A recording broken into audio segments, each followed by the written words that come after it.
On this special Slick Rides Garage presentation, we've installed a glue-up plastic tub surround.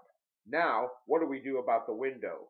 Watch Steve use the cutout and some crossover bodywork skills to trim and waterproof it on the cheap. It's easier than you think, and you can do it yourself. Today on the show, I'm taking a break from automotive projects to show you how I trimmed out a bathroom window using the window cutout. Now this is a glue-up ASB plastic tub surround I bought at the Home Depot. I already have it glued up, the cutout sanded smooth on the edges, and a template made of the bottom windowsill. Now earlier I took some measurements and found my sill to be 2 5/8 inches wide from the edge of the window to the face of the shower surround. I'm adding 1 inch to this measurement for the edge wrap, then multiplying that measurement times 4. Now that I know the minimum amount of surface area required to do the job, I'll measure across the cutout to make sure I have enough material. I need 14.5 inches. There's a little over 20 here. That means we're on to the next step. If you noticed, I turned the cutout 90 degrees when I measured it. The reason for that is if I run the cutout with the opening like this, I won't have enough material to make the edges of the wrap meet at the corners for waterproofing. I'll use the template I made earlier to show you what I mean. If I ran the cutout in this direction, I can't bring the edge wrap far enough over to seal against the edge wrap on the sides. By turning the cutout 90 degrees, I can make the bottom edge wrap as wide as I need. While I have the template here, I'm marking the grout line so everything aligns nicely when it's installed. Now I'll take the template, set it down on the cutout piece, and tape it down. I'm being mindful of these alignment points and this one on both sides, since I want the bend for the window wrap to happen along this simulated grout line. Once everything's lined up, I'll tape the template down and trace around it with a pencil. Next, I'll cut out the piece I need using a laminate blade in my jigsaw.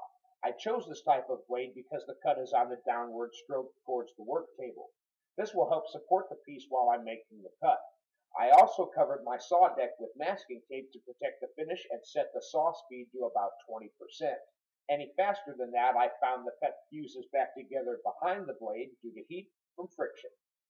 Having the cutout on a work table also helps support the cuts I'm making. Extra care is taken when cutting around the side wrap as this little tab is fragile. I'm working slowly and cutting slightly outside the trace line to allow for fit and finish.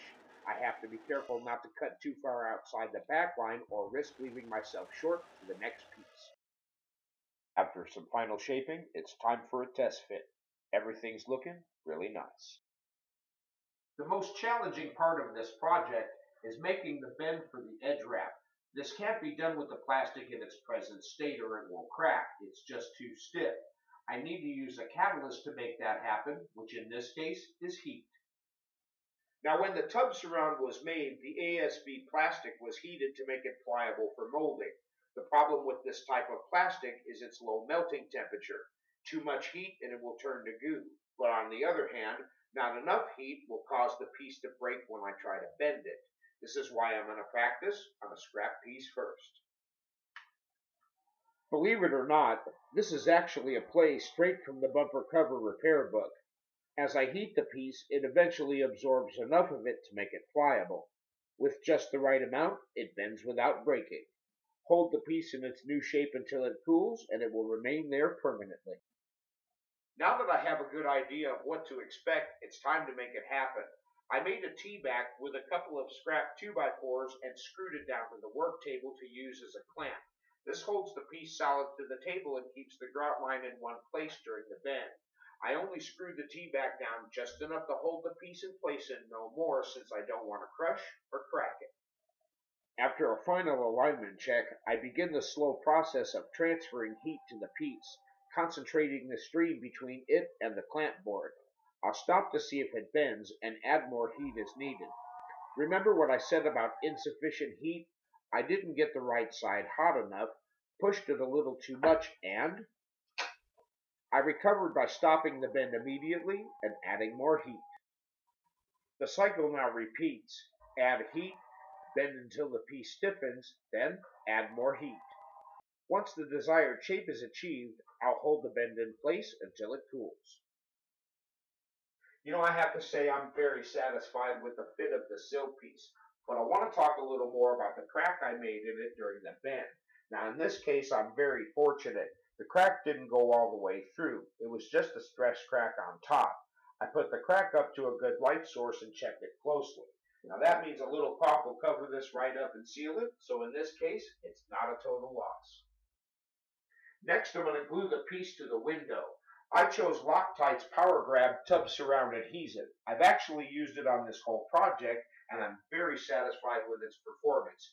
Even with my walls having accidentally been textured and primed twice, with proper bracing, everything stuck perfectly, and it's all rock solid. Now, part of that is good prep work. I've already vacuumed and wiped down the sill, along with wiping the tub surround overlay area and the piece itself with rubbing alcohol. First, let's talk waterproofing strategy. One of the things this tub surround adhesive isn't designed to do is glue the surround to itself. It says so right on the tube. The truth told, it's almost impossible to glue this type of plastic to itself with any kind of adhesive. So along with gluing the sill piece to the sill and caulking around it later, I'm also using tacky tape between the edge wrap and surround. Now, tacky tape is a butyl sealant in tape form on a roll. It's used in many sealing applications, from stick and metal framing to mobile homes. In fact, I've seen 20-plus-year-old tacky tape on mobile home windows still doing its job, keeping out water. Since most bathrooms get remodeled every 10 years or so, the tacky tape should help seal out water for as long as I need. After a final check for cleanliness, I'll size the tacky tape, cut it to length, stick it to the inside of the edge wrap, and press it firmly into place. Now I'll dispense the tub surround adhesive, spread it with a trowel, and wipe off the excess. The protective film is removed from the tacky tape, and the piece is lightly set into place. After checking the alignment points, I'll push the silk piece in, then down for full glue contact. I'm pulling the masking tape tight so when I strike the 2x4, it pulls the piece in further. After immediately bracing the center, I'll brace the sides to ensure the piece fully bonds to the windowsill. A final push on the edge wrap with a 2x4 bonds the tacky tape to both surfaces.